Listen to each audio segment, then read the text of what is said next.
ආදි සිංහලේ වීර මේ මුතුල්ලෙයින් සාර වූ උදාර වූ මාතෘභූමිය. තොපට තොපේ කොඩිය දැන්ම මෙහෙසීමට ඉඩක් නෑ. තොපට මේ නියමය කළේ කවුරුන් දැසමින් උඩරට ගිවිසුම අස්සන් තැබීමට මොහොතකට පෙර සිංහ කොඩිය බිම තමා ඉහළ නැංවූ ඉංග්‍රීසි කොඩිය යළි පහත දමන ලද්දේ වාර්ගය පොළොස් වංගලින්. එදා ශ්‍රී දළදා මාලිගා වසර මගුල් මඩුවේදී පෙන්වලද ඒ වීරත්වය වූ කලි යටත් වීමට මොහොතකට පෙර ආරම්භ වූ මේ රටේ නිදහස් තරගලේ කතාවයි.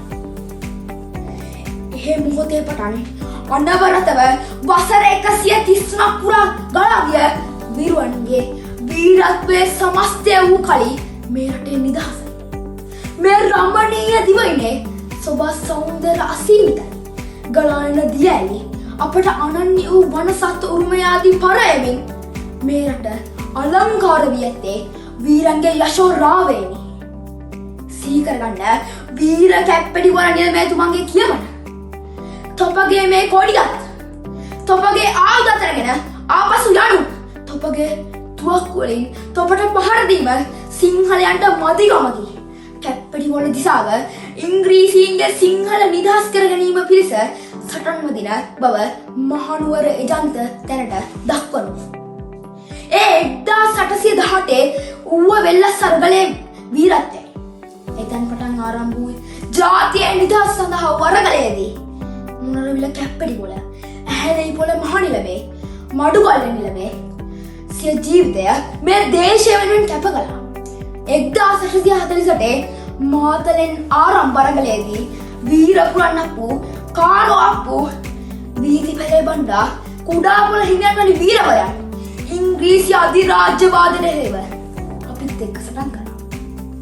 තුන්වන ජෝර්ජ් රජුගේ සිට 6 වෙනි ජෝර්ජ් රජු දක්වා මහා බ්‍රිතාන්‍යයේ රජුන් 6 යටතව සිටින තැනට මේ රට පත් වූ වාසියම අපගේ වීරයෝද ඒ සෑම කාලයකටම සිය සටන් බිම අත් නොහැරීම හේතුවෙන් 1960 වසරේදී අපට නිදහස නම් දායාදය විනා ගැනීමට අපි සමත් වුණා.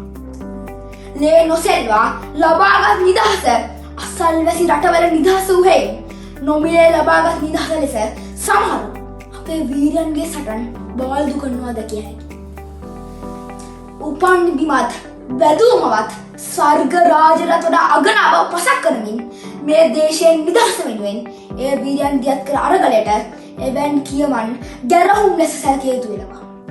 අද අප ස්වර්ගී දේශයක් බවට පත්වැත්තේ ඉදා සටන් නැදුණු වීරයන්ගේ ඒ වීරත්වය නිසා.